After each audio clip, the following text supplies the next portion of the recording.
റോഡരികിൽ പരിപാടി നടത്തുമ്പോൾ പെട്ടെന്നാണ് ഒരു SUV ആൾക്കൂട്ടത്തിലേക്ക് ഇടിച്ചു കയറിയത്.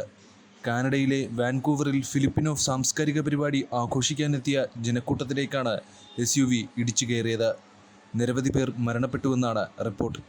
ഡ്രൈവർ അറസ്റ്റിലായതോടെ ഇതൊരു തീവ്രവാദ പ്രവർത്തനമാണോ എന്ന് കനേഡിയൻ പോലീസ് അന്വേഷണം നടത്തുകയാണ്.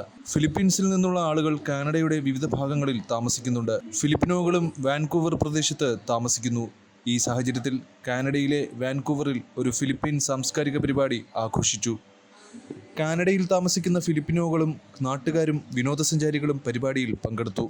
റോഡരികിലായിരുന്നു പരിപാടി നടന്നത്. അപ്പോഴാണ് പെട്ടെന്നൊരു കാർ അതിവേഗത്തിൽ വന്ന് ആളുകളുടെ ഇടയിലേക്ക് ഇടിച്ചു കയറിയത്. കണ്ണിമ വെട്ടുന്ന നിമിഷത്തിൽ കാർ ആൾക്കൂട്ടത്തിലേക്ക് ഇടിച്ചു കയറുകയായിരുന്നുവെന്നാണ് ദൃക്സാക്ഷികൾ പറയുന്നത്. അപകടം ആളുകളെ പരിഭ്രാന്തരാക്കുകയും ഓടിപ്പോകാനും പ്രേരിപ്പിച്ചു. ശനിയാഴ്ച രാത്രി 8 മണിയോടെയാണ് സംഭവം നടന്നതെന്ന് റിപ്പോർട്ടുണ്ട്. കറുത്ത നിറത്തിലുള്ള SUV ആണ് അപകടത്തിന് കാരണമെന്നും പോലീസ് വെളിപ്പെടുത്തി.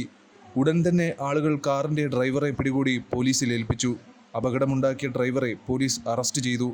അന്വേഷണത്തിൽ അപകടം വരുത്തിയ വ്യക്തി മാനസിക രോഗിയായ ഏഷ്യൻ യുവാവാണെന്ന് പോലീസ് പറഞ്ഞു. ഉടൻ തന്നെ അയാളെ അറസ്റ്റ് ചെയ്തു. അന്വേഷണം നടന്നുവരികയാണ്. ഇതൊരു അപകടമാണോ, ഭീകരാക്രമണമാണോ, അതുമല്ലെങ്കിൽ ഗൂഢാലോചനയാണോ എന്ന കാര്യം പോലീസ് സ്ഥിരീകരിച്ചിട്ടില്ല. സംഭവത്തിൽ നിരവധി പേർ മരിച്ചിരിക്കാമെന്ന് റിപ്പോർട്ടുണ്ട്. നിരവധി പേർക്ക് പരിക്കേറ്റതായും പറയപ്പെടുന്നു. അപകടത്തെക്കുറിച്ചുള്ള പൂർണ്ണ വിവരങ്ങൾ പോലീസ് പുറത്തുവിട്ടിട്ടില്ല. നേരത്തെ സംഭവത്തിൻ്റെ വീഡിയോ ദൃശ്യങ്ങൾ സോഷ്യൽ മീഡിയയിൽ വൈറലായിരുന്നു. കാർ അപകട സ്ഥലത്ത് എല്ലാ ദിശകളിലുമായി ചിതറിക്കിടക്കുന്ന വസ്തുക്കൾ കാണിക്കുന്ന വീഡിയോകളും ധാരാളം പോലീസും ആംബുലൻസ് വാഹനങ്ങളും അവിടെ തടിച്ചുകൂടിയിരിക്കുന്ന ദൃശ്യങ്ങളും സമൂഹമാധ്യമങ്ങളിൽ പ്രചരിക്കുന്നുണ്ട്.